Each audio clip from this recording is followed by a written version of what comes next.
नमस्कार दोस्तों, आज हम लोग आशुलिपि पढ़ेंगे। मानक आशुलिपि, जिसे हम ऋषि आशुलिपि भी कहते हैं। आइए देखते हैं।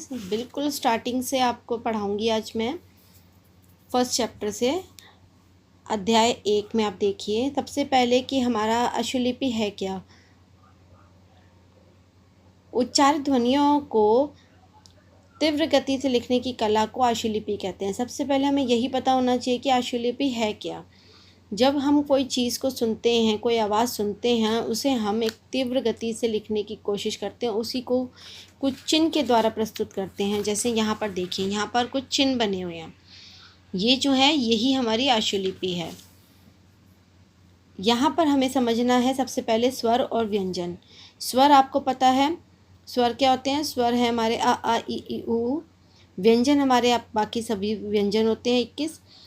यहाँ पर आप देखिए, सबसे पहले मैं व्यंजन और स्वर, द्विस्वर, इन सबको बताती हूँ।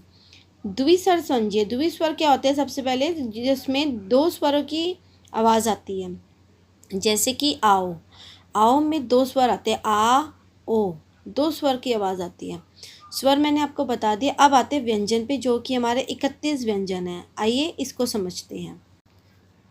हमारे 31 व्यंजन हैं। इसी में हमारे पास अधोगामी लिखने का जो तरीका होता है, अधोगामी रेखाक्षर, अग्रगामी रेखाक्षर और ऊर्ध्वगामी रेखाक्षर। हम आज सबसे पहले सिर्फ मैं आपको इंट्रोडक्शन बता रही हूँ, तो इसीलिए परिचय कराने के लिए मैं आपको ज़्यादा डिटेल में नहीं बताऊँगी। देखिए, अधोगामी कैसे होते हैं, ऊपर से नीचे की तरफ बनते हैं। अग्रगामी बाएं से दाएं की तरफ, और ऊर्ध्वगामी ऊपर से नीचे से ऊपर की तरफ बनेंगे। अब अग्रगामी, अच्छा पहले सबसे पहले देखिए अधोगामी रेखाक्षर। सिर्फ और सिर्फ अधोगामी पे ध्यान देते हैं। अधोगामी कैसे होते हैं।